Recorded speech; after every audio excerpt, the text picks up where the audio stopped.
رہے گا قائم پہاڑ جب نہ رہے خدایا، تیرے منہ کی ایک بات بھی ٹلے گی نہ چاہے کچھ بھی ہو۔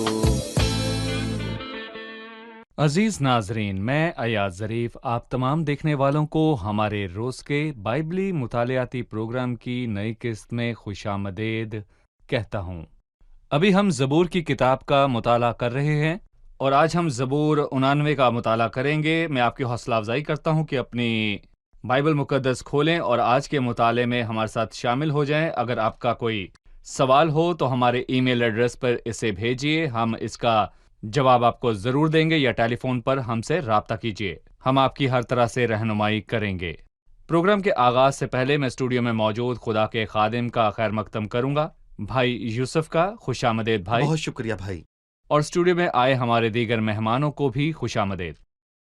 بھائی یوسف، آپ سب سے پہلے ہمیں زبور 99 کا عنوان بتائیں اور اس کا موضوع کیا ہے؟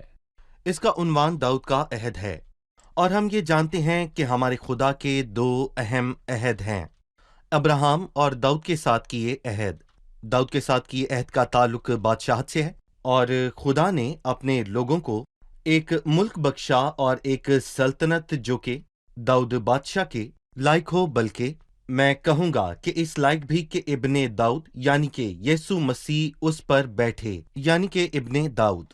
پس ابراہم کے عہد کا تعلق ملک سے ہے اور داؤد کے عہد کا تعلق سلطنت سے۔ اس لیے جب مسیح آیا تو ابن داؤد بن کر آیا اور ابن ابراہم کی اولاد بن کر۔ بھائی یوسف، اس زبور کا عنوان ہے ایتان ازراخی کا مشکیل۔ ایتان ازراخی کون ہے؟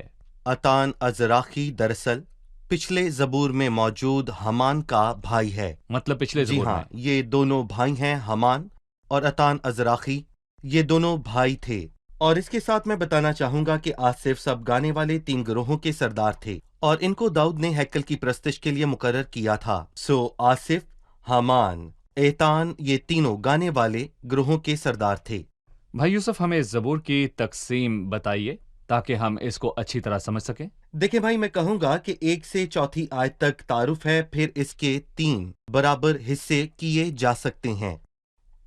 اس کا تعارف 1 سے 4 آیت میں ہے۔ اس میں خداوند کی وفاداری اور اس کی صداقت اور اس کے رحم کا ذکر ہے۔ دراصل یہ دونوں ہمیشہ ہی ایک ساتھ ہوتے ہیں، اور میں کہوں گا رحم اور وفاداری کا تعلق ماضی سے ہے، اور وفاداری اس کا تعلق مستقبل کی ضمانت سے ہے۔ اور میں کہوں گا کہ اس کی 3 آیت بھی تعارف کا حصہ ہے، اور میں نے اپنے برگزیدہ کے ساتھ عہد باندھا ہے، میں نے اپنے بندہ داؤد سے قسم کھائی ہے، میں تیری نسل کو ہمیشہ کے لیے قائم کروں گا اور تیرے تخت پر پشت در پشت بنائے رکھوں گا۔ اور اس سے ہمیں پورے زبور کے سیاق و سباق کے بارے میں معلوم ہوتا ہے۔ اور پھر 5ویں آیت سے لے کر 18ویں آیت میں کہوں گا پہلا حصہ ہے، اس میں خدا کی صفات اور اس کی عظمت کا بیان ہے، اس کی تعظیم ہو۔ اور پھر 19ویں آیت سے لے کر 37ویں آیت تک اس میں داؤد سے کیے ہوئے وعدے کا ذکر کیا گیا ہے، اور 38ویں آیت سے لے کر زبور کے آخر تک قوموں کے دردناک حالات کا واضح بیان کیا گیا ہے۔ اور اس زبور کے آخر میں، یہ زبور کی کتاب کے تیسرے حصے کا آخر بھی ہے، اور یہاں پر میں یہ بتانا چاہوں گا کہ اس میں بھی بالکل وہی نتیجہ دہرایا گیا ہے۔ خداوند عبدالآباد مبارک ہو، آمین ثم آمین۔ تعارف دیتے ہوئے اس نے اپنے الفاظ سے خدا کی صفات اور داؤد کے عہد کو بیان کیا۔ اس میں وفاداری اور صداقت کا ذکر ہے، لیکن تسلسل اور شفقت کے بارے میں لکھا ہے۔ وہ کیا کہنا چاہتا ہے؟ اس زبور کی ایک خوبصورت بات یہ ہے کہ لفظ ایتان کا مطلب مستقل یا مستحکم یا مضبوط ہے۔ اس شخص کو خداوند نے چنا تاکہ ہمیں یہ معلوم ہو سکے کہ خداوند کی خصوصیات اور اس کا عہد مستقل اور مستحکم ہے، کیونکہ خدا بدلتا نہیں، وہ لا تبدیل ہے۔ وہ برکت دیتا ہے اور اپنے وعدوں سے انہیں بھرتا ہے، اور وہ اپنی برکت اور بخشش کو واپس نہیں لیتا۔ خدا کے وعدے اور برکتیں قائم رہتی ہیں، اور اسی لیے اس کا ذکر فعل جاری میں کرتے ہیں۔ اور میں کہوں گا کہ اس کے ساتھ ساتھ اس میں کچھ الفاظ دہرائے گئے ہیں۔ مثال کے طور پر ہمیشہ کا لفظ 7 مرتبہ آیا ہے، اور خداوند کی شفقت کا ذکر 7 مرتبہ آیا ہے، اور اس زبور میں خداوند کی وفاداری کا بھی بیان ہے جو 7 مرتبہ ہوا، تاکہ ایتان مستحکم اور مضبوط کا خیال واضح ہو جائے۔